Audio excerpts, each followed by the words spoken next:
Imagina esto, una puerta, no una simple puerta de madera que cruje en sus goznes en su casa, sino algo majestuoso e incomprensible. Una puerta por la que no solo pasan personas, sino la propia historia. Una puerta donde lo terrenal toca lo divino, donde el tiempo se ralentiza y el pasado susurra sus secretos al futuro. Esta era la puerta de la antigua ciudad, cuyo nombre aún resuena en nuestros sueños y profecías. Bienvenidos, queridos viajeros nocturnos. Escribe en los comentarios de qué ciudad eres y qué hora es donde estás escuchando esta historia sobre una ciudad que se ha convertido en símbolo de la ambición humana y del juicio divino. Hoy iremos al lugar donde, entre dos ríos, en la cuna de la civilización, torres de ladrillo quemado se elevaban antaño hacia los cielos, donde se hablaban las lenguas de todos los pueblos de la tierra, donde se escribieron leyes que marcaron el curso de la historia, donde nacieron mitos que viven hasta hoy en nuestro inconsciente colectivo. Vamos a Babilonia. Cierra los ojos e imagina la inmensidad de Mesopotamia. El sol se pone lentamente en el horizonte, coloreando el cielo en tonos rosas y dorados. El aire huele a limo de río y a polvo de la antigüedad. A lo lejos, el agua salpica. Es el Éufrates, el gran río cuyas aguas han visto nacer y morir imperios, cuya voz han escuchado reyes y esclavos, sacerdotes y comerciantes. Y ahora, a orillas de este río, sobre el canal de Aratu, que era su ramal, se alza la silueta de una ciudad cuyo nombre en acadio sonaba como Babilim, Puerta de Dios. La Puerta de Dios. Qué extrañas y hermosas suenan estas palabras en el silencio de la noche. ¿Qué imágenes evocan en tu imaginación? Quizá veas enormes puertas de cedro y oro, decoradas con escenas de mitos. O tal vez ve algo más sutil y evasivo, un espacio donde los mortales podían tocar la eternidad, donde las oraciones se transformaban en arquitectura y la arquitectura en oraciones.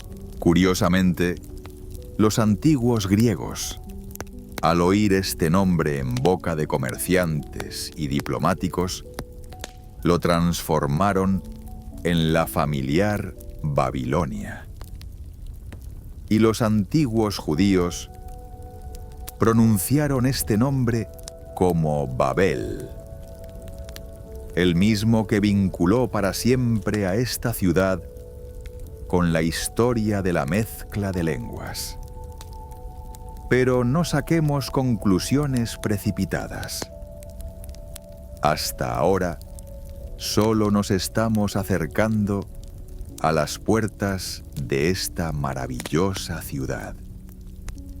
Y nos espera un largo viaje por los corredores del tiempo.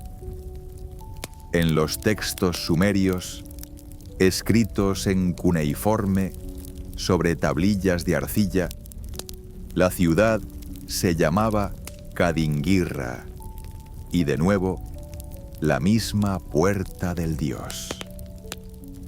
Era como si la tierra misma, el río mismo, el aire mismo de este lugar estuvieran imbuidos de un sentido de proximidad a lo divino. No es casualidad que una de las mayores ciudades de la antigüedad surgiera aquí, en este lugar donde convergían las rutas comerciales y se entrelazaban las culturas.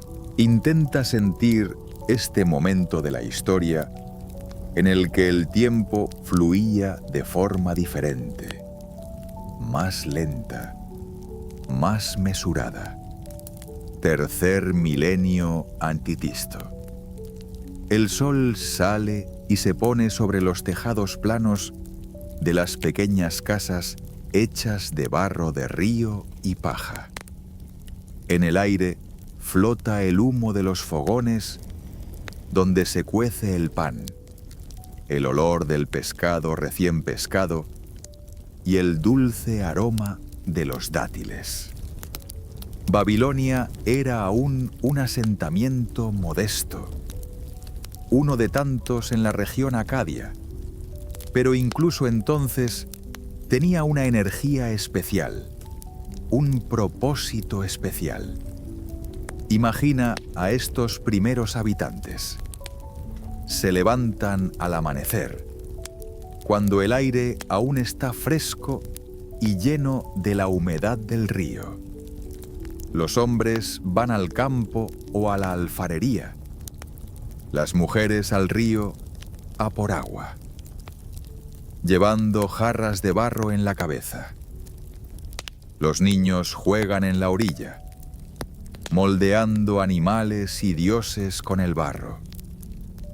Y todos ellos no saben aún que su pequeña ciudad se convertirá un día en el centro del mundo, el lugar donde se tomarán las decisiones que determinarán el destino de las naciones. Pero el tiempo fluye como las aguas del Éufrates, inexorable y poderosamente. Pasan los siglos y a principios del siglo XIX, algo cambia en la mesurada vida de Babilonia. Del norte, de las estepas sirias, llegan nuevos pueblos, los amorreos, nómadas cuyos antepasados han seguido durante siglos a sus rebaños bajo el interminable cielo del desierto. Hablan una lengua semítica, rinden culto a dioses cuyos nombres suenan desconocidos para los lugareños y tienen algo de lo que a veces carecen los sedentarios: el hambre de cambio, la energía del movimiento, el deseo de crear algo nuevo. La tribu Yahrurum, una de las tribus amoreas, elige Babilonia como su nueva capital. Quizás su líder se paró a orillas del canal de Arachtu en una de esas tranquilas tardes en las que el sol se convierte en un disco ardiente sobre el horizonte, y se dio cuenta de que este era el lugar de su destino. Aquí, en este punto donde confluyen las vías fluviales, donde se puede controlar el comercio y la agricultura, donde la propia tierra parece pedir que se construya algo grande sobre ella. El primero de los reyes amorreos de Babilonia se llamaba Sumoabum. Cierra los ojos e intenta imaginar a este hombre. Puede que no fuera tan alto como muchos semitas, con el pelo oscuro y ojos sagaces. Puede que sus manos aún recordaran el tacto de una espada y las riendas de un caballo. pero se estaban acostumbrando al agarre del gobernante de una ciudad asentada. Se dio cuenta de que para mantener el poder en este lugar de importancia estratégica, no solo era necesario luchar, sino también construir. Y Sumuabum empezó a construir. Casi se pueden oír los sonidos de la época. El repiqueteo de los martillos de los albañiles, el crujido de los carros que transportaban ladrillos, las voces de los trabajadores que levantaban las murallas cada vez más alto. Una muralla de defensa crecía alrededor de la ciudad, y en su corazón se construían nuevos templos dedicados a los dioses. Estos templos no eran como las iglesias o mezquitas a las que estamos acostumbrados. Eran enormes estructuras de ladrillo, con ventanas estrechas y tejados planos, desde las que los sacerdotes observaban el movimiento de las estrellas y los planetas, leyendo en ellos la voluntad de los dioses. Sumuabum prestó especial atención al templo, que ya se llamaba Esagila, la casa que levanta la cabeza. Este templo estaba dedicado a Marduk, un dios que en aquella época aún no era el jefe del panteón, pero que ya estaba iniciando su ascenso a la cima de la jerarquía divina. Marduk era el dios patrón de Babilonia, y su destino estaba inextricablemente ligado al de la ciudad. Los sucesores de Sumuabum continuaron su obra. Cada nuevo gobernante añadía algo diferente al aspecto arquitectónico de la ciudad. Una nueva ala del palacio, una torre adicional en la muralla, otro templo. Babilonia crecía sin prisa, como un árbol que se hace más profundo y más alto. Con cada generación, la ciudad se hacía más fuerte, más rica, más influyente. Y ahora llega el momento en que sube al trono el rey, cuyo nombre permanecerá para siempre en la historia de la humanidad: Hammurabi. Di ese nombre mentalmente, siente cómo suena. Hammurabi. En este nombre puedes escuchar algo majestuoso y humano al mismo tiempo. Este rey gobernó Babilonia de 1793 a 1750 Tamsis, y fue bajo su mandato cuando llegó la primera prosperidad real de la ciudad. Hammurabi no solo conquistaba ciudades y regiones, sino que creaba un imperio. Bajo su mandato se unieron Sumeria, con sus antiguas tradiciones, y las ciudades del norte de Mesopotamia, con sus vínculos comerciales. El reino de Babilonia se convirtió en una verdadera potencia de Oriente Próximo, y el mundo entero aprendió el nombre de la ciudad del Éufrates. Pero lo más asombroso no ocurrió en los campos de batalla, sino en las silenciosas salas de los escribas, donde éstos rascaban signos cuneiformes en tablillas de arcilla a la luz de lámparas de aceite. Hammurabi no solo estaba creando un imperio, sino también una ley. Su famoso código, tallado en un pilar de basalto negro, se convirtió en uno de los conjuntos de leyes más antiguos de la historia de la humanidad. Imagina este pilar, una piedra negra, pulida como un espejo, en la que están inscritas 282 leyes en cuneiforme dorado. En la parte superior del pilar hay un relieve que representa al propio Hammurabi recibiendo el código de leyes de manos de Shamash, el dios del sol y la justicia. El rey adopta una postura respetuosa y el dios le tiende una vara y un anillo, símbolos del poder y la justicia. Estas leyes hablaban de muchas cosas. Cómo debían construirse las casas para que no se derrumbaran sobre sus ocupantes. Cuánto debía pagarse a un médico por un tratamiento. Cómo debían tratarse entre sí los miembros de diferentes clases.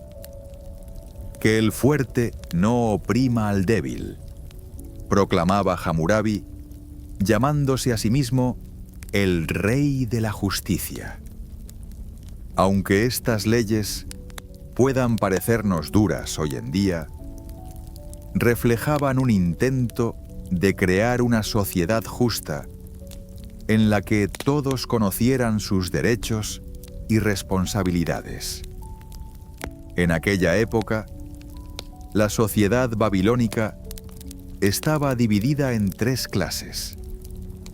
Estaban los Abilums, ciudadanos de pleno derecho, que poseían tierras y propiedades, podían ocupar cargos públicos y servir en el ejército. Estaban los Mushkenums, personas que recibían ayuda del Estado, que recibían tierras del rey por su servicio. Y estaban los Bardumas, esclavos que eran considerados propiedad de sus amos. Pero incluso ellos tenían ciertos derechos, como el de tener una familia y una pequeña propiedad. Babilonia creció rápidamente bajo Hammurabi. La población de la ciudad aumentó. Se construyeron nuevos barrios con casas de artesanos y comerciantes. El tamaño de la ciudad superó incluso a la antigua Ur, que hasta entonces había sido considerada uno de los mayores asentamientos de Mesopotamia. Las calles se llenaron de voces de personas que hablaban diferentes lenguas: acadio, sumerio y amoreo. Pero poco a poco, la lengua acadia se convirtió en la principal lengua de comunicación, la lengua del comercio y la diplomacia. En los días en que el sol se ponía y las sombras eran largas, los habitantes de Babilonia podían ver pasar caravanas comerciales por las calles de la ciudad. Camellos cargados de telas de tierras lejanas, especias, incienso, metales preciosos, recorrían lentamente las calles empedradas. Los comerciantes los conducen a posadas donde se vierte agua fresca del río en grandes ánforas de barro y se agasaja a los cansados viajeros con cerveza de cebada y pan plano. Las lámparas se encendían en los templos y los sacerdotes iniciaban los oficios vespertinos. El humo del incienso subía hasta los techos pintados, donde se representaban constelaciones y escenas de mitos. Se rezaba en lenguas antiguas y en algún lugar de las profundidades de los templos, en las salas más sagradas, se alzaban las estatuas de los dioses, adornadas con oro y piedras preciosas. Marduk, el patrón de la ciudad, acababa de iniciar su ascenso a la cima del panteón, pero su influencia ya se dejaba sentir en cada piedra, en cada calle de la creciente ciudad. Pero el tiempo no se detiene. La dinastía de Hammurabi gobernó Babilonia durante varios siglos, y la ciudad siguió creciendo y desarrollándose. Pero hacia 1595 a.C. se produjo un acontecimiento que cambió el curso de la historia. Llegaron nuevos invasores del norte, los casitas, un pueblo montañés de Zagros, que trajeron consigo nuevas tradiciones y una nueva forma de concebir el gobierno. El período casita de la historia de Babilonia duró casi 600 años. Y fue durante este tiempo cuando la ciudad adquirió lo que llamamos aspecto clásico. Imaginemos cómo cambió lentamente, año tras año, década tras década, el aspecto arquitectónico de Babilonia.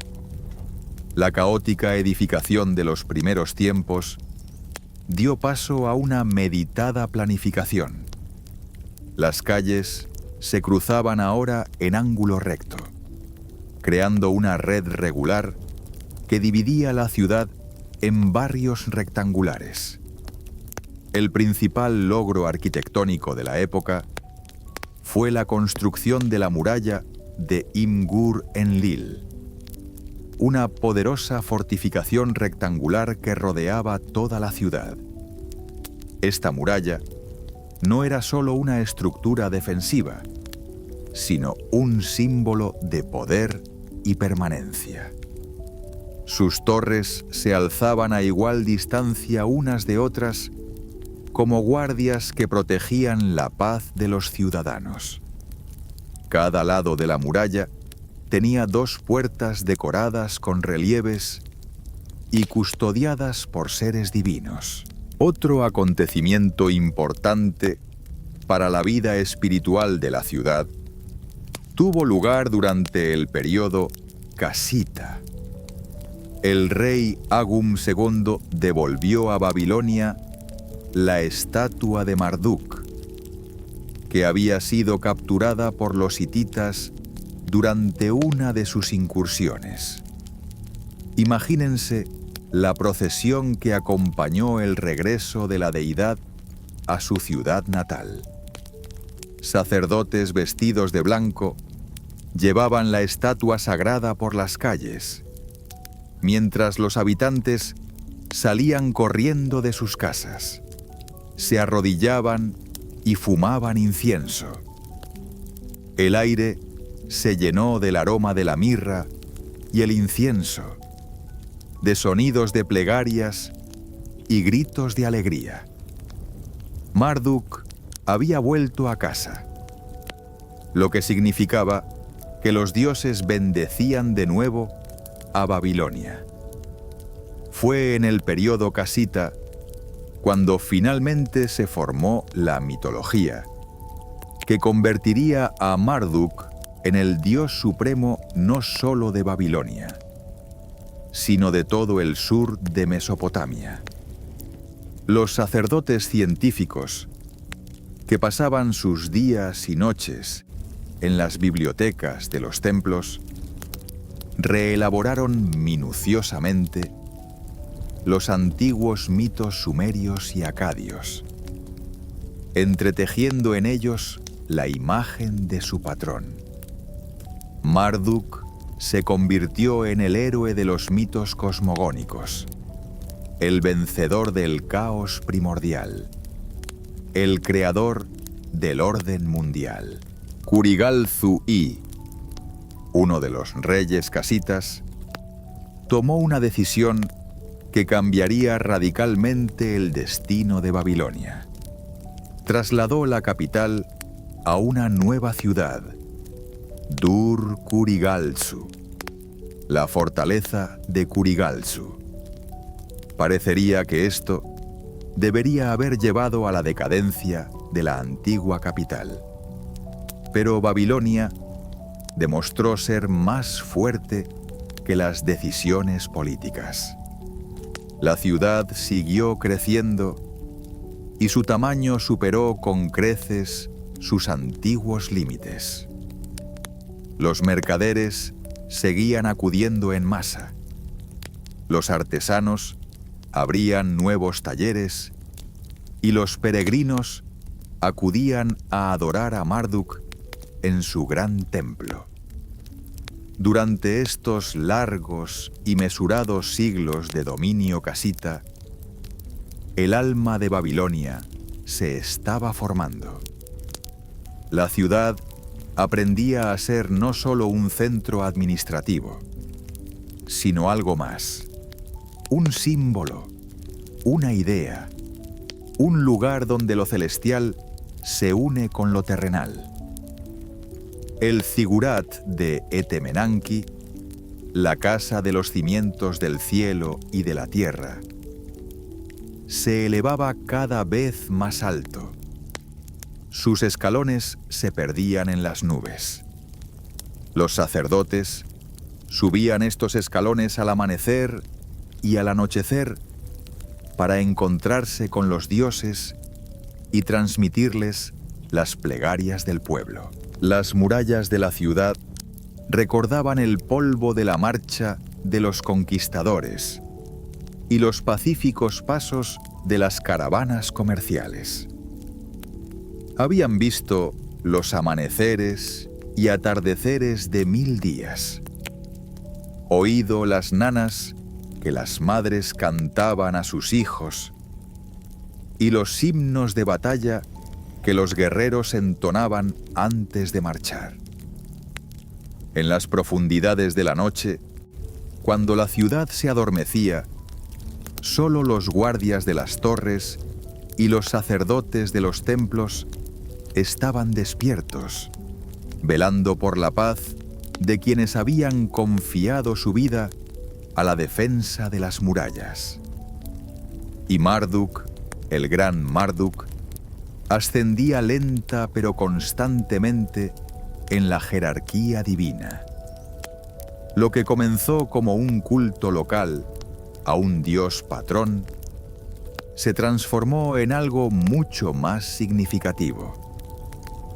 Marduk se convirtió en algo más que uno de tantos dioses.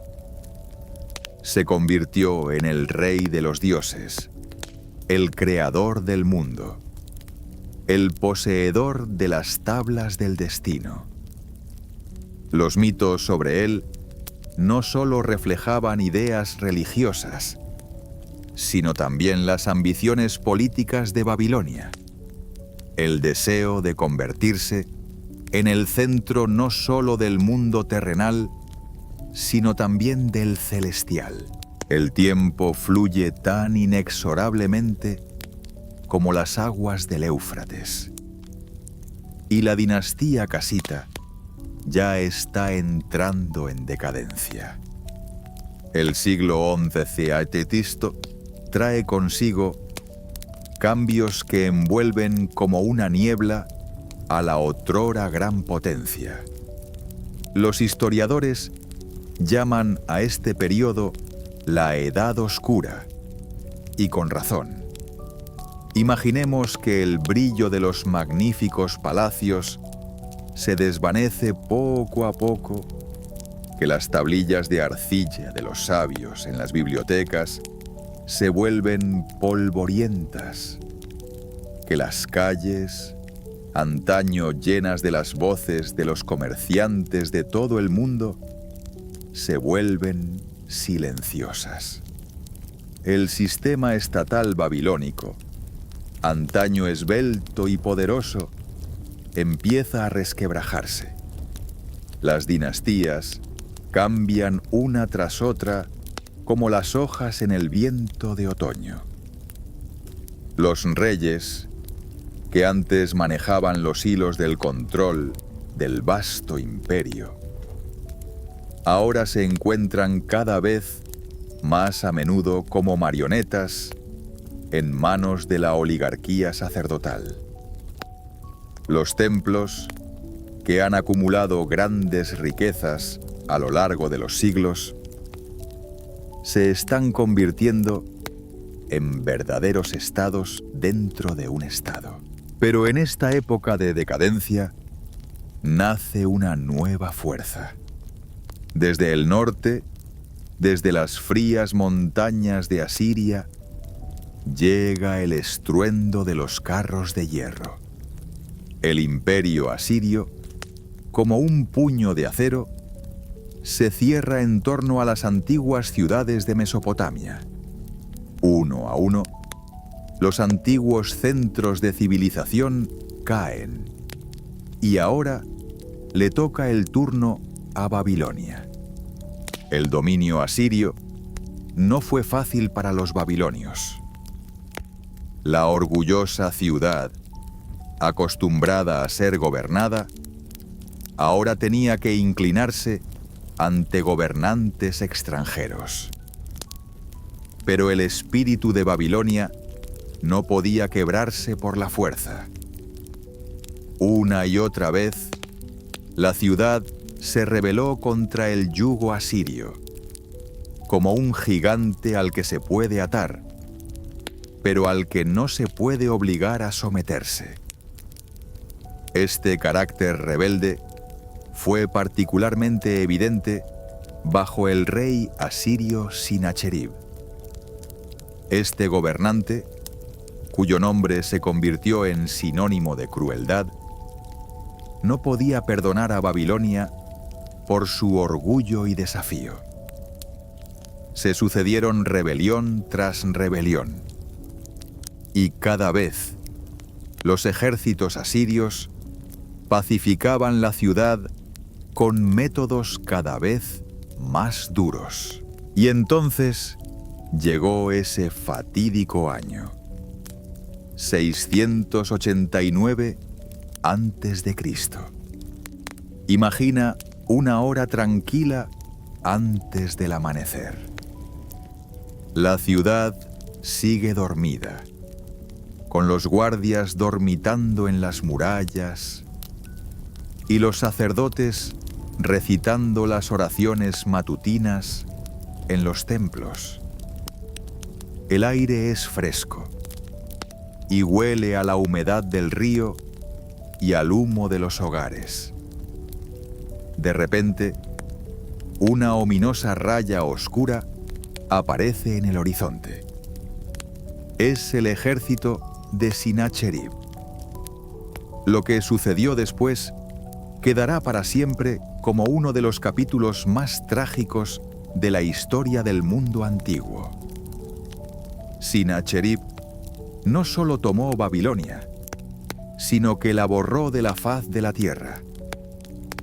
Masacre total, vendiendo a los habitantes como esclavos, destruyendo templos y palacios.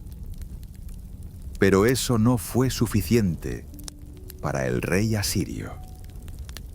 Ordenó incendiar lo que quedaba de la ciudad y luego envió las aguas del Éufrates a través de sus calles para borrar incluso el recuerdo de la gran Babilonia que una vez había estado aquí.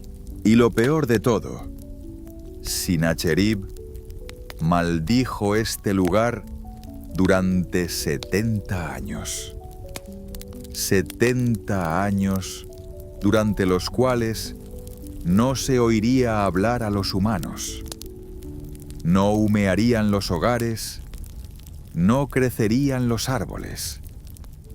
El lugar donde una vez templos y palacios se habían elevado a los cielos, se convertiría en un desierto, un reino de fantasmas y olvido. Pero ni siquiera las peores maldiciones pueden durar para siempre. El tiempo cura las heridas que parecen insanables. Tras la muerte de Sinacherib, su hijo Asarhaddon, un hombre de carácter muy diferente, ascendió al trono asirio. Tal vez se dio cuenta de que era posible gobernar no solo con el poder del miedo, sino también con el poder de la misericordia. O tal vez simplemente quería el apoyo de la influyente nobleza babilónica, que incluso en el exilio conservaba su influencia y riqueza. Asarhaddon tomó una decisión que escandalizó a sus contemporáneos por su audacia. Comenzó a reconstruir Babilonia. Imagina este momento. Los primeros obreros aparecen en una llanura desierta, donde el viento hace pasar arena entre los fragmentos de ladrillos. Los arquitectos caminan entre las ruinas con los planos en la mano. Los albañiles empiezan a despejar los cimientos y en algún lugar a lo lejos ya se oye el chirrido de los carros que transportan nuevos materiales. La restauración duró unos 20 años. 20 años de minucioso trabajo, durante los cuales Asarhaddon no escatimó gastos ni esfuerzos. Los mejores arquitectos del imperio trabajaron en los diseños de los nuevos edificios. Los mejores artesanos decoraron los muros de palacios y templos. Los mejores materiales fueron traídos de todo el imperio asirio. El templo principal de Esagil y el zigurat de Temenanki, corazón de la vida religiosa de la ciudad, fueron restaurados con especial esmero. En el año 668 a.C., se produjo un acontecimiento que marcó simbólicamente el renacimiento de Babilonia. Shamash-shum-ukin, hijo de Asarhaddon, fue coronado rey de la ciudad reconstruida. La ceremonia de coronación tuvo lugar en el recién reconstruido templo de Esagil, en presencia de sacerdotes y nobles. Imagina este momento. El joven rey, vestido de púrpura, se encuentra ante el altar de Marduk, y un sacerdote alza una diadema de oro sobre su cabeza. El aire está impregnado del aroma del incienso.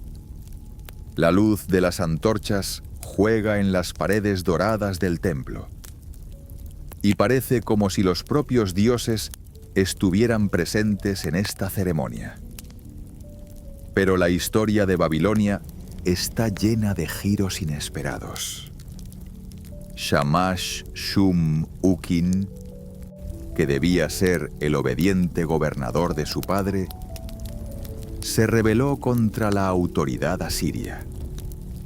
Tal vez el espíritu de la antigua ciudad, el espíritu de libertad e independencia, fuera más fuerte que los cálculos políticos. La guerra fue larga y sangrienta, y cuando el hermano de Shamash-shum-ukin, Ashurbanipalus, finalmente sofocó la rebelión, llevó a cabo una masacre en la ciudad que casi superó la crueldad de los hechos de Sinacherib. Pero Babilonia era como el ave fénix. Resurgía de sus cenizas una y otra vez. Y en el año 626 a.C. tuvo lugar un acontecimiento que marcó el comienzo de una nueva y muy colorida era en la historia de la ciudad. Un líder caldeo, llamado Nabopolassar, entró triunfalmente en Babilonia, estableciendo la 10ª dinastía babilónica y un reino independiente de Nueva Babilonia. Los caldeos eran un pueblo estrechamente emparentado con los babilonios, pero que habían vivido durante mucho tiempo en las afueras del mundo civilizado. Conservaban la energía de los nómadas y la sabiduría de los pueblos sedentarios. Y cuando llegó su momento, estaban preparados no solo para conquistar, sino para crear algo grande. Nabopolassar formó una alianza con Midia y los cimerios. Y juntas estas fuerzas asestaron el golpe final al imperio asirio. En el año 612 cayó Nínive, la orgullosa capital de los asirios, y Babilonia volvió a ser libre. Pero la verdadera prosperidad de la ciudad comenzó bajo el hijo de Nabopolassar, un rey cuyo nombre es conocido por cualquiera que haya abierto una Biblia. Nabucodonosor II. Di ese nombre mentalmente. Siente su peso, su sonido. Nabucodonosor gobernó de 604 a 561 a.C. y fue bajo su mandato cuando Babilonia alcanzó su mayor prosperidad y se convirtió en la ciudad que hoy recordamos. Nabucodonosor no era solo un conquistador, era un constructor, un visionario, un hombre que veía en la arquitectura una forma de expresar la grandeza del espíritu humano. Bajo su mandato, Babilonia inició un auténtico boom de la construcción. Imagina una ciudad que se convierte en una gran obra de construcción. Por todas partes se oye el golpeteo de los martillos, el chirrido de los mecanismos de elevación, las voces de los artesanos discutiendo los detalles de los proyectos. El aire se llena del polvo de la cocción de los ladrillos y del aroma de la resina fresca utilizada para unir la mampostería. Nabucodonosor ordenó la reconstrucción completa de todos los edificios principales de la ciudad. El zigurat de Etemenanca, que ya asombraba a los contemporáneos por su tamaño, fue reconstruido y ampliado. Sus 7 escalones se elevaban hasta una altura de 91 metros, casi tanto como una casa moderna de 30 pisos. Desde su cima se podía ver toda Mesopotamia. Campos interminables, cortados por una red de canales. Arboledas de palmeras datileras. Montañas lejanas en el horizonte. De pie allí arriba, un hombre podía sentirse realmente más cerca de los dioses, más cerca del cielo que de la tierra. Pero quizá la creación más asombrosa de Nabucodonosor fueron los jardines colgantes. una de las 7 maravillas del mundo. El rey los mandó construir para su esposa favorita, Amiatis, una princesa de Madián que añoraba las verdes colinas y los frescos bosques de su tierra natal en medio de las llanuras de Mesopotamia. Imagínense estos jardines, cascadas de vegetación que se elevan en terrazas por encima de las murallas de la ciudad, donde florecen rosas y jazmines, donde borbotean arroyos artificiales, donde la sombra de árboles exóticos protege del sol abrasador del desierto. Era una auténtica maravilla de la ingeniería. El agua se elevaba hasta una altura de varias decenas de metros mediante un complejo sistema de bombas y canales. En los jardines crecían no solo plantas locales, sino también plantas traídas de tierras lejanas. Cedros de las montañas libanesas, vides de Asia Menor, rosales de Persia. El aire de los jardines estaba impregnado de la fragancia de flores y hierbas, y la sombra del follaje creaba rincones frescos donde se podía meditar o simplemente disfrutar de la paz. Sin embargo, los eruditos modernos discuten si estos jardines existieron realmente en Babilonia. Curiosamente, no se mencionan en los textos babilónicos de la época, aunque una construcción tan grandiosa no podía pasar desapercibida. Todas las descripciones de los jardines pertenecen a autores griegos y romanos muy posteriores. Quizá estos maravillosos jardines se encontraban en Nínive y fueron creados por el rey asirio Sinacherib, pero esto no es tan importante para nuestro viaje nocturno. Lo importante es que la idea misma de tales jardines nació en esta región, entre estas gentes que sabían cómo convertir un desierto en un oasis floreciente. Durante esos años, Nabucodonosor también reconstruyó la famosa Puerta de Istar, la entrada norte de Babilonia. Esta puerta estaba dedicada a la diosa del amor y la guerra, y sus decoraciones asombraban a sus contemporáneos.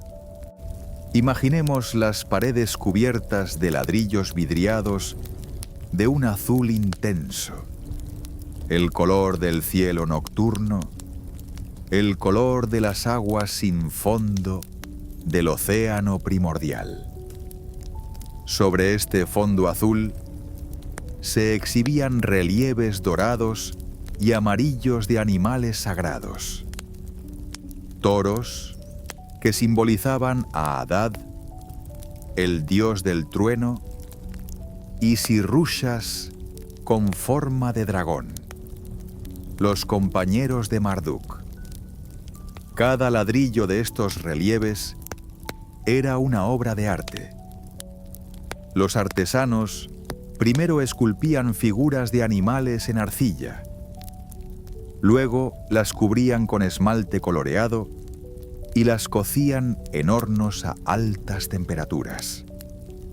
Los ladrillos resultantes brillaban al sol como joyas, pero no se empañaban con la lluvia ni el viento. La procesión a través de esta puerta durante las fiestas religiosas era como entrar no en una ciudad ordinaria, sino en un espacio sagrado donde cada muro hablaba de la grandeza de los dioses. Desde la puerta de Ishtar partía el camino de la procesión, una ancha calle empedrada que conducía al centro de la ciudad. A ambos lados de la calzada había muros decorados con relieves de leones, los animales sagrados de Ishtar. Estos leones parecían caminar hacia la procesión. Sus ojos, con incrustaciones de vidrios de colores, brillaban a la luz de las antorchas. Durante la principal festividad del año, la fiesta de Año Nuevo, en honor de Marduk, una estatua del dios era transportada a lo largo de esta calzada, y toda la ciudad se transformaba en un único templo al aire libre. Pero Nabucodonosor no solo pasó a la historia como constructor y conquistador. Bajo su mandato, se produjo un acontecimiento que cambió para siempre el destino de una nación y dio origen a una de las tradiciones religiosas más influyentes de la humanidad. En el año 586 a.C., los ejércitos babilonios sitiaron Jerusalén. Imagina el día en que Sedequías, el último rey de Judá, contempló desde los muros de la fortaleza al ejército de Nabucodonosor acampado alrededor de la ciudad. El sol se ponía tras las colinas de Judea, coloreando el cielo de púrpura, y los fuegos del campamento babilónico parpadeaban en la distancia. En el aire flotaba la tensión de un desastre inminente, pero aún quedaba la esperanza de un milagro, de la liberación. El milagro no se produjo. Jerusalén cayó, el primer templo de Salomón. El orgullo del pueblo judío fue destruido y la mayor parte de la población fue deportada a Babilonia. Este acontecimiento, que en la historia se ha denominado el cautiverio babilónico, supuso un punto de inflexión en el desarrollo del judaísmo. Privados de su templo y de su patria, los judíos se vieron obligados a replantearse su fe, y fue en este replanteamiento donde nacieron muchas de las ideas que constituyeron la base no solo del judaísmo, sino también del cristianismo.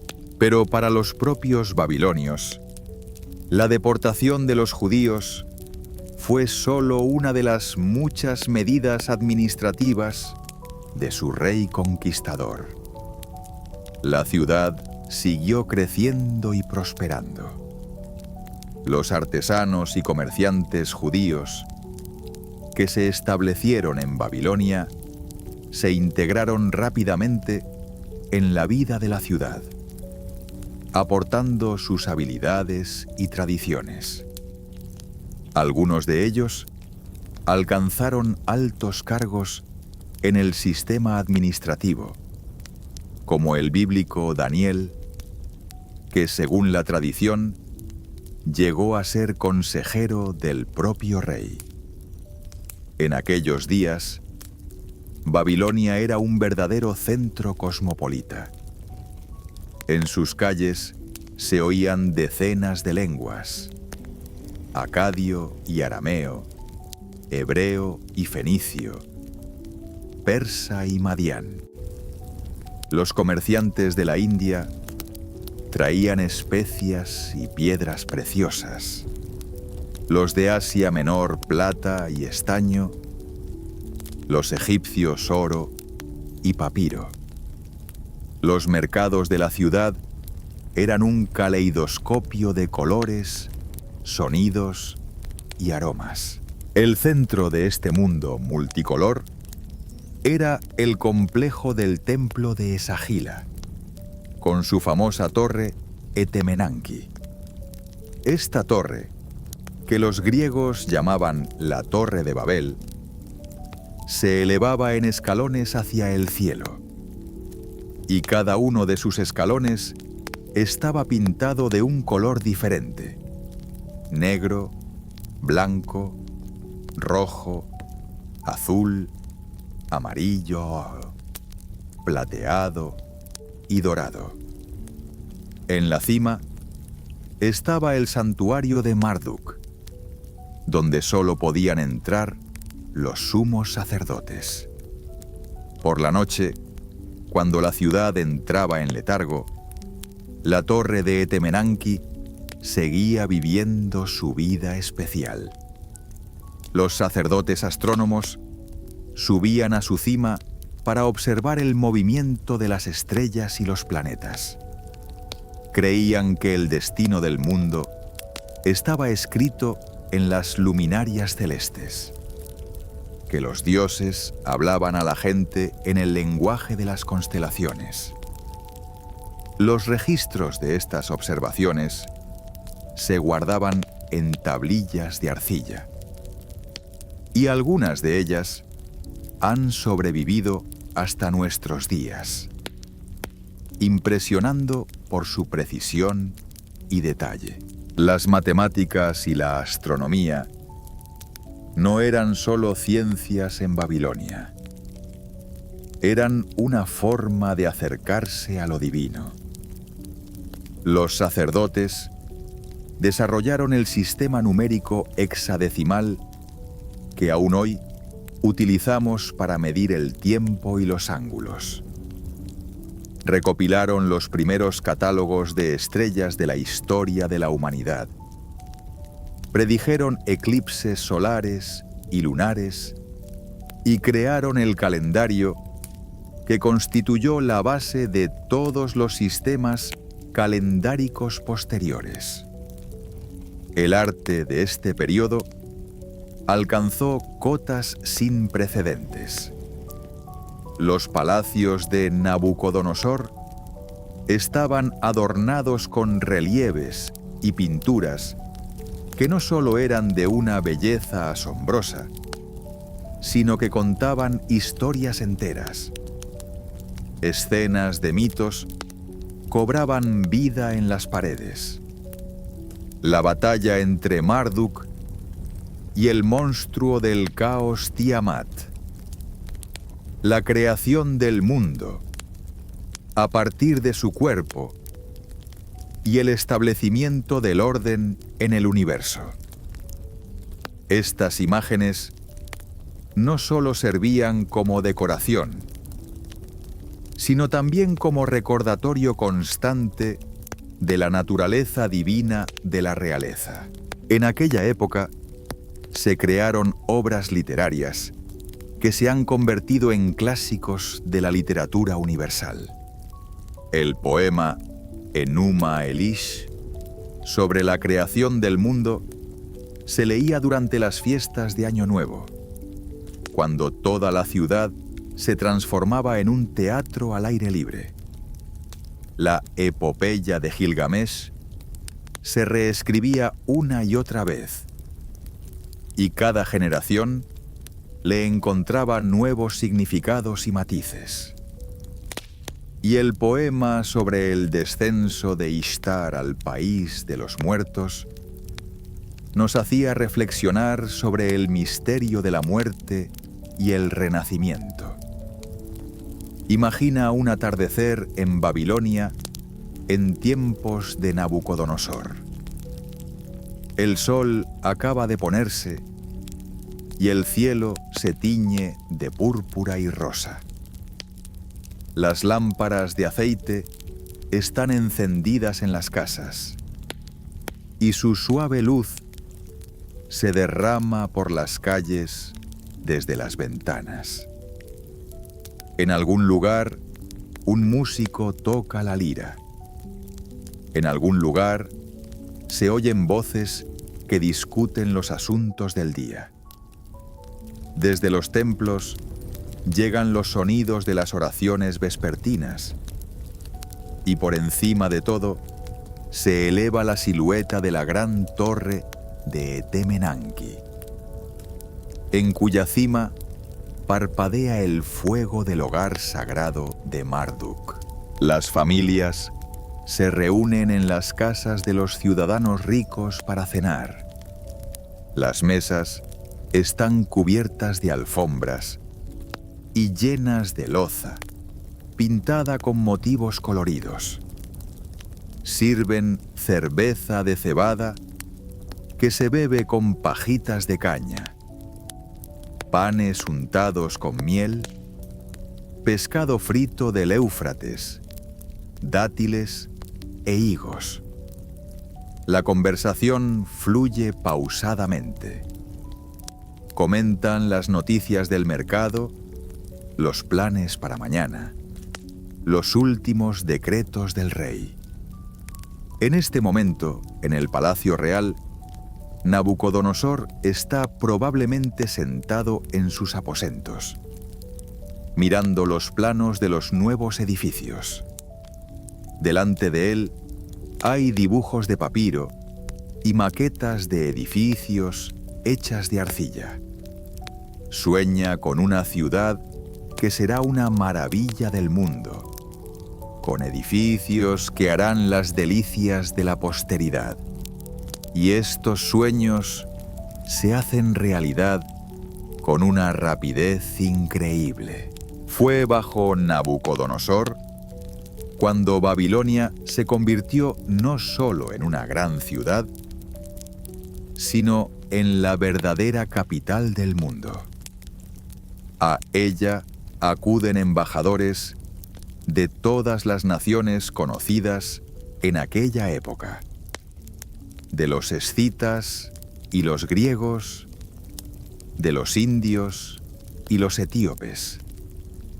En el palacio del rey se hablan decenas de lenguas, y en los aposentos de los invitados se pueden ver las ropas y joyas de todos los países del mundo de la época.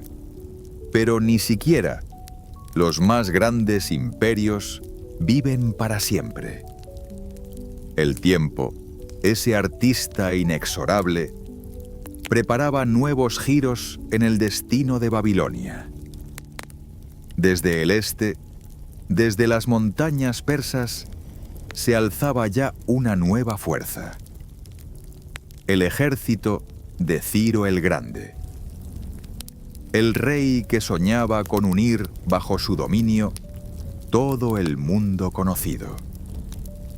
539 años han Cristo. Recuerda esta fecha, pues fue la última en la historia del reino independiente de Babilonia. Imagina el día en que el ejército de Ciro apareció en las afueras de la ciudad. Los babilonios, mirando desde las altas torres de sus murallas, vieron las interminables filas de soldados persas, sus coloridos estandartes, el brillo de sus armas al sol. La ciudad parecía inexpugnable, un triple anillo de murallas, profundos fosos llenos de agua, 8 poderosas puertas, cada una de las cuales podía resistir un largo asedio. Heródoto, el gran historiador griego, escribió sobre las murallas de Babilonia con admiración y asombro.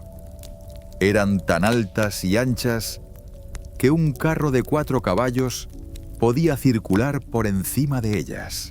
Estas murallas recordaban muchas cosas. La muralla interior de Imgur-Enlil, cuyo perímetro superaba los 8.000 metros, era un verdadero milagro del arte de fortificación. Su grosor alcanzaba los 5,5 metros, y su altura se perdía entre las nubes. Las torres se alternaban a intervalos regulares, creando la sensación de un interminable muro de piedra capaz de proteger la ciudad de cualquier enemigo. Detrás había una segunda muralla, Nemeth Enlil, más delgada pero no menos formidable. Y detrás de la segunda muralla estaba la tercera, rodeada por un profundo foso en el que nadaban cocodrilos traídos especialmente del Nilo. Pero Ciro era más que un guerrero, era un estratega, un hombre que pensaba con originalidad. En lugar de un largo y sangriento asedio, eligió un camino diferente. Una noche, cuando Babilonia celebraba una fiesta religiosa y la atención de los guardias decaía, los ingenieros persas hicieron lo increíble. Desviaron las aguas del Éufrates. Intenta imaginar esta noche. La luna está oculta por las nubes y la oscuridad envuelve la ciudad. En los templos se cantan himnos en honor de los dioses y las calles están llenas de ciudadanos que celebran. El vino fluye, las bailarinas giran al son de arpas y tambores. Y nadie se da cuenta de que el nivel del agua del río que atraviesa el centro de la ciudad comienza a descender lentamente. Mientras tanto, los guerreros persas ya están avanzando sigilosamente por el lecho seco del Éufrates. El agua solo les llega a las rodillas, luego a los tobillos, y entonces caminan sobre el fondo rocoso y seco que suele estar oculto bajo el agua. Las murallas de la ciudad, tan fuertes e inexpugnables en el lado terrestre, estaban indefensas en el lado fluvial. Los persas entraron en la ciudad como fantasmas, y cuando los babilonios se dieron cuenta de lo que había ocurrido, ya era demasiado tarde. Pero, sorprendentemente, Ciro no destruyó Babilonia. Al contrario, mostró a la ciudad un respeto y una misericordia poco comunes. El rey persa comprendió el valor de lo que caía en sus manos. No era una ciudad conquistada más, sino un auténtico centro de civilización. Un lugar donde se concentraban conocimientos, artes y tradiciones de miles de años. Babilonia se convirtió en una de las capitales del imperio persa, conservando su grandeza e importancia. Fue durante estos años de dominio persa cuando vivieron en Babilonia los exiliados judíos que tal vez fueron testigos de la grandeza de Temenanká. El doctor Irving Finkel sugiere que fue entonces, al contemplar esta gran torre que se elevaba hacia los cielos, cuando los sabios judíos crearon la historia de la Torre de Babel, una parábola sobre el orgullo humano y el juicio divino. El 11º capítulo del libro del Génesis cuenta cómo, tras el diluvio, unos pueblos que hablaban la misma lengua decidieron construir una ciudad y una torre hasta el cielo para hacerse un nombre. Imaginemos esta escena bíblica. las vastas llanuras de Sennaar, donde una gran obra de construcción se alza entre verdes campos y palmerales. La gente transporta ladrillos y materiales de construcción. Los arquitectos muestran planos y la torre crece día a día, grada a grada, acercándose a las nubes. Y el Señor descendió para ver la ciudad y la torre, dice la Biblia. Y más adelante, y el Señor mezcló allí la lengua de toda la tierra, y desde allí el Señor los esparció por toda la tierra. Esta historia explicaba a los antiguos el origen de muchas lenguas y pueblos, pero también esconde un significado más profundo, una advertencia sobre los límites de la ambición humana, de que hay una línea que los mortales no deben cruzar. El profeta Isaías, que vivió un siglo antes de la caída de Babilonia, predijo el destino de la gran ciudad con palabras llenas de poder poético y fuego profético. Y Babilonia, la belleza de los reinos, el orgullo de los caldeos, será derrocada por Dios como Sodoma y Gomorra, escribió. Nunca será habitada, y en las generaciones de generaciones no habrá habitantes en ella. Ningún árabe levantará allí su tienda, ni pastores con sus rebaños descansarán allí. Los eruditos modernos discuten sobre la exactitud con que se cumplieron estas profecías. Ciro conquistó Babilonia, pero no la destruyó. La ciudad existió durante más de 1000 años, perdiendo gradualmente su importancia, pero sin desaparecer por completo.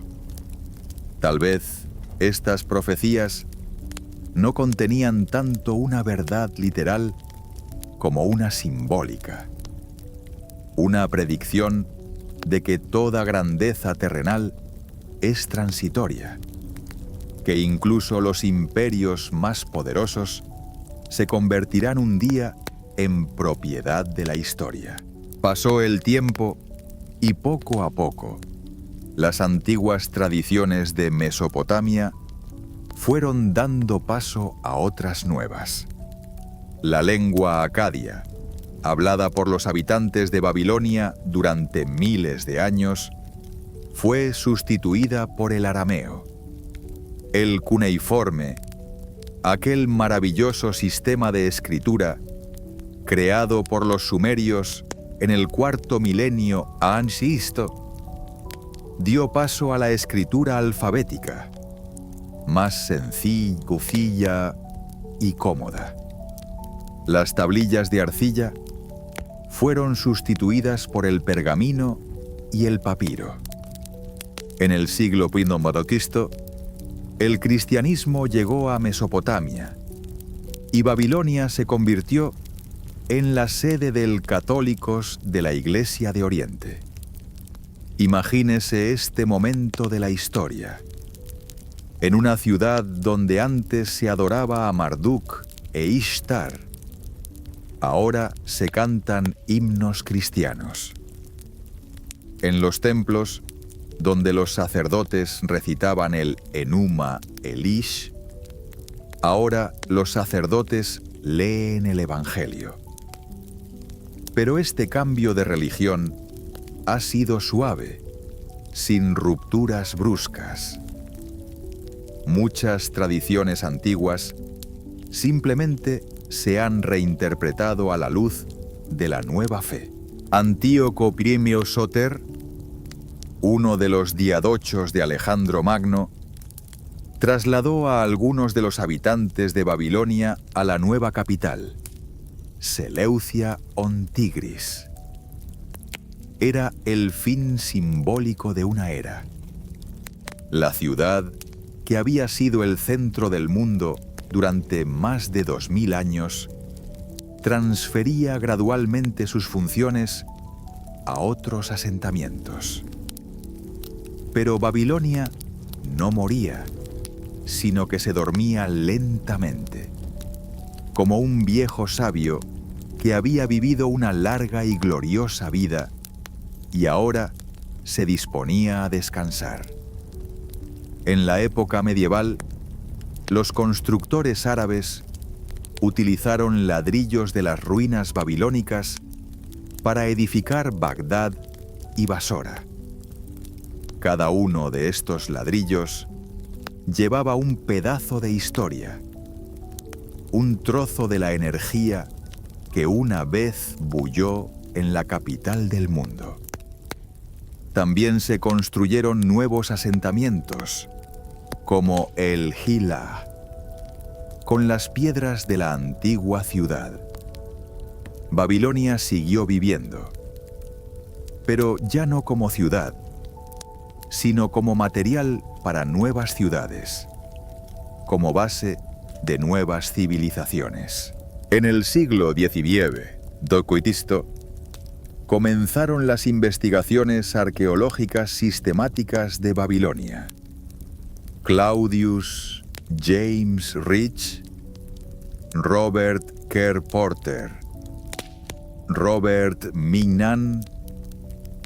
Estos nombres han entrado para siempre en la historia de la asiriología.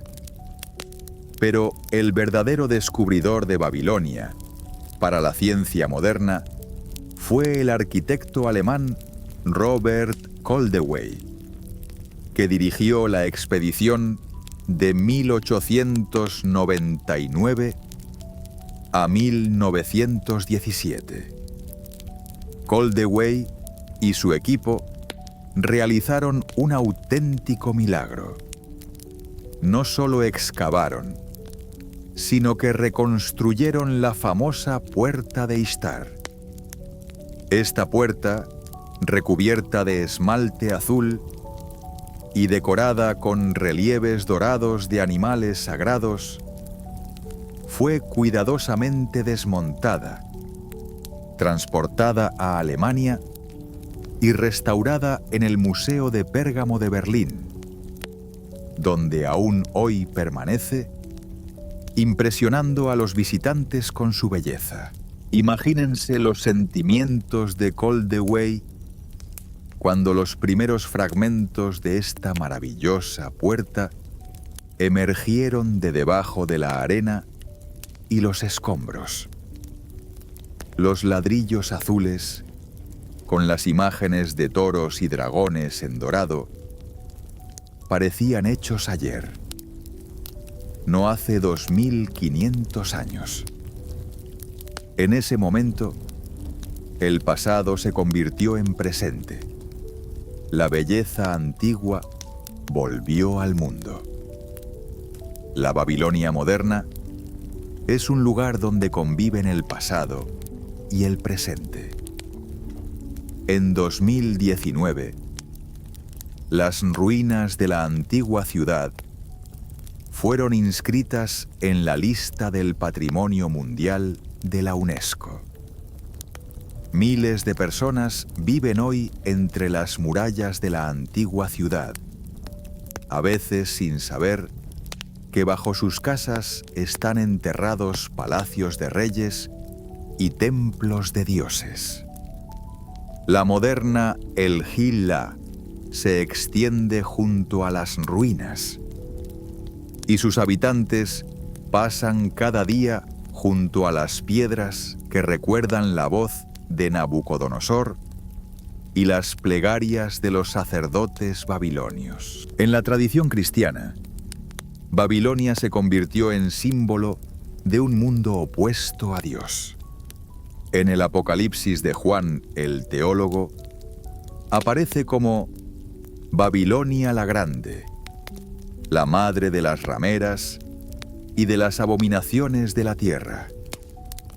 Este uso simbólico del nombre de la antigua ciudad muestra el poder que las imágenes asociadas a ella tenían en la mente de la gente. Babilonia se convirtió no solo en un nombre geográfico, sino en una metáfora de todo lo que en la civilización humana se resistía a la voluntad divina. Pero hay otra lectura de la historia de Babilonia. En la tradición judía, el tiempo pasado en el cautiverio babilónico fue un período de maduración espiritual para el pueblo. Fue allí, a orillas del Éufrates, a la sombra de zigurats y palacios, donde los sabios judíos crearon los fundamentos de las enseñanzas que más tarde se convirtieron en el judaísmo rabínico. Junto a los ríos de Babilonia, allí nos sentamos y lloramos al acordarnos de Sión, canta el salmista. Pero en este lamento no solo hay amargura por la pérdida, sino también esperanza de renacimiento. En la tradición islámica se menciona Babilonia con menos frecuencia. Pero incluso allí se ha conservado el recuerdo de la torre que se intentó construir hasta el cielo. Sin embargo, el Corán dice que esta torre se construyó en Egipto por orden del faraón, pero el significado simbólico sigue siendo el mismo. Una advertencia sobre el orgullo que conduce a la caída. La expresión alada pandemonium babilónico sigue viva hoy en la lengua rusa. Cuando hablamos de agitación, desorden, caos, recordamos involuntariamente aquel momento bíblico en que los constructores de la torre dejaron de entenderse de repente y la obra se detuvo. Esta expresión refleja la complejidad y la contradicción de la herencia babilónica. Una ciudad que era a la vez símbolo de la grandeza y el orgullo humanos. Hoy, cuando se pasa en coche por delante de la colina de Babil, en el Irak moderno, solo se ven montículos de vegetación baja. Cuesta creer que aquí se alzaban torres de ladrillo vidriado, que por estas calles caminaban reyes y sacerdotes, mercaderes y artesanos, que aquí se dictaron leyes que constituyeron la base de toda la jurisprudencia posterior. Pero si se escucha el viento que sopla entre las ruinas, pueden oírse los ecos de aquellos tiempos lejanos. El susurro de antiguas oraciones, el sonido de los martillos de forja, el chapoteo del agua en los canales, la risa de los niños jugando a la sombra de las palmeras datileras. Todo esto sigue vivo hoy aquí. Solo hay que escuchar. Los científicos siguen estudiando Babilonia. En 2010, el Fondo Mundial de Monumentos lanzó un nuevo proyecto para preservar y restaurar edificios antiguos. La tecnología moderna permite ver la ciudad tal como era en su apogeo. Reconstrucciones por ordenador recrean majestuosas murallas, lujosos palacios, grandiosos templos. Y en estas reconstrucciones, Babilonia vuelve a cobrar vida, resurge de las cenizas del tiempo. Pero lo más asombroso de la historia de Babilonia es que sigue viva no solo en la investigación científica y las exposiciones de los museos, sino también en nuestro imaginario colectivo. Las imágenes de la Torre de Babel, los jardines colgantes y la puerta de Ishtar han pasado a formar parte de la cultura mundial. Los artistas las plasman en sus lienzos. Los escritores las utilizan como metáforas en sus obras. Los directores de cine las recrean en las pantallas cinematográficas. Tal vez sea esta la verdadera inmortalidad de Babilonia. La ciudad puede ser destruida. Los ladrillos de sus muros pueden ser esparcidos para construir nuevas casas. Pero la idea de la ciudad soñada, la ciudad donde el hombre intenta tocar lo divino, pervive a través de los tiempos. Cada vez que un arquitecto diseña un rascacielos que se eleva hasta las nubes, cada vez que un jardinero crea un maravilloso jardín en el desierto, cada vez que un legislador redacta una ley justa, el espíritu de la antigua Babilonia vive en estas acciones. Y quizás esto tenga un significado especial. Babilonia no fue finalmente destruida. Simplemente se dispersó por el mundo, igual que se dispersaron los constructores de su torre. Cada ciudad moderna tiene un pedazo de Babilonia en ella.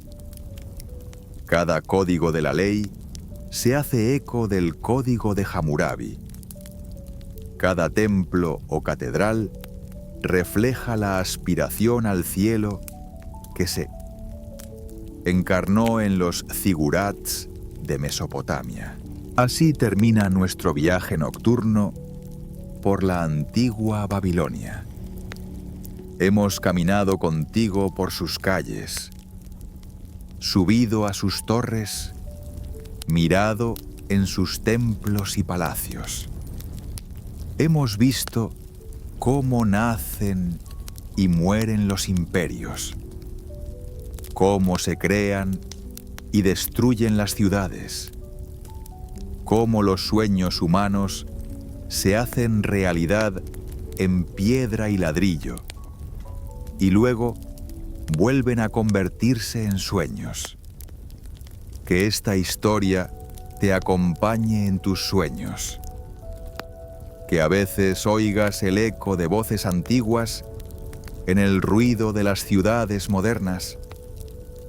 Que veas los reflejos de las torres babilónicas en los edificios altos.